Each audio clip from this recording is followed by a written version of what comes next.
हमें खुद को और दूसरों को माफ करने के बारे में कैसे नजरिया रखना चाहिए? खुद को माफ करना है या दूसरों को माफ करना? वैसे खुद को तो बहुत लोग ना माफ ही कर रहे हैं, खुद को तो सभी माफ कर रहे हैं, दूसरों को माफ करे तो बहादुरी की बात है।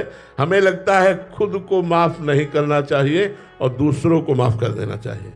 छोटी सी छोटी गलती में अपने को शासन में लेना चाहिए, जिससे हम अधर्म आचरण से मुक्त हो जाएंगे। अगर हम अपने को माफ करते रहे, वैसे सभी अपने को माफ कर रहे हैं, देख लो सब अपने को ही माफ कर रहे हैं, दूसरे की जरा सी गलती में वो अंगुली उठा दी जाएगी। वो अपनी ढेर सारी गलतियां हैं, उनको चुपचाप गुप्त रख लिया, उनको माफ कर दिया, उनको क्षमा कर दिया। हमें लगता है परमार्थ का पथिक अपनी गलतियों को क्षमा नहीं करता, उसका प्रायश्चित करता है और दूसरों के बड़े से बड़े अपराध को क्षमा कर देता है। क्षमावान ही परमार्थ का पथिक है।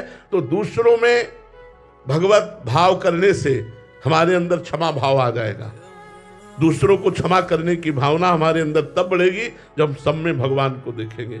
ये भगवान से प्रेरित होकर मुझे गाली दे रहा है, इसका बेचारे का क्या दोष? और भगवान इसलिए प्रेरित करवा रहे, मेरा कोई कर्म भोग है इसलिए भगवान प्रेरित करवा किससे गाली। अगर हम भगवत भाव से युक्त रहेंगे तो हम क्षमावान बनेंगे। और अपने से अगर कोई अपराध बन रहा है तो उसका उपवास के द्वारा, परिक्रमा के द्वारा, नाम जप के द्वारा हम प्रायश्चित करें, उसे क्षमा न करें, उस पाप को प्रायश्चित के द्वारा भस्म करें।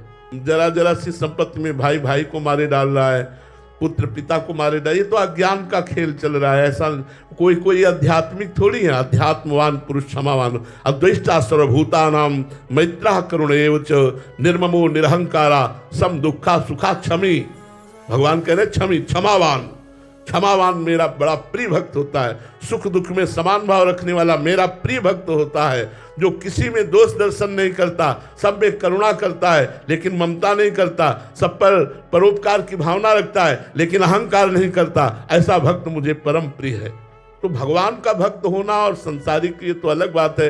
जो दुश्मनी चलती है वो आध्यात्मिक थोड़ी होती है, वो तो सांसारिक लोग होते हैं। आध्यात्मिक लोग क्षमावान होकर के राग द्वेष को मिटाते हैं और भगवत प्राप्ति करते हैं। काफी बार प्रश्न आते हैं कि क्षमा कर देते हैं बट वो इसको हमारी कमजोरी समझ लेते हैं कि ये मतलब कमजोर है। नहीं, संसार में सबसे बड़ा बलवान क्षमावान है।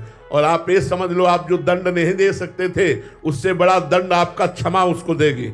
उमा क्षमा सापहुते भारी, अपने कर्म जाय अपकारे। अगर सही दंड देना तो क्षमा कर दो, अगर वास्तविक उसे दंड देना तो क्षमा कर दो। तुम फिर देखना उसको जब सरकारी विभाग से दंड मिलेगा ना, भागवती विभाग से, तो उमा क्षमा सापहुते भारी। साप दे दिया तो नियत दंड मिलेगा और क्षमा कर दिया तो भरपूर दंड मिलेगा। उसे छोड़ दो, भगवान के ऊपर छोड़ दो, क्षमा कर दो। लेकिन हमारे ऊपर करे हम क्षमा कर देंगे, लेकिन हमारे धर्म के ऊपर, हमारे राष्ट्र के, इसलिए बोले कि हर जगह क्षमा ही नहीं काम करती, कहीं कहीं क्षमा बड़ी निंदनीय होती है।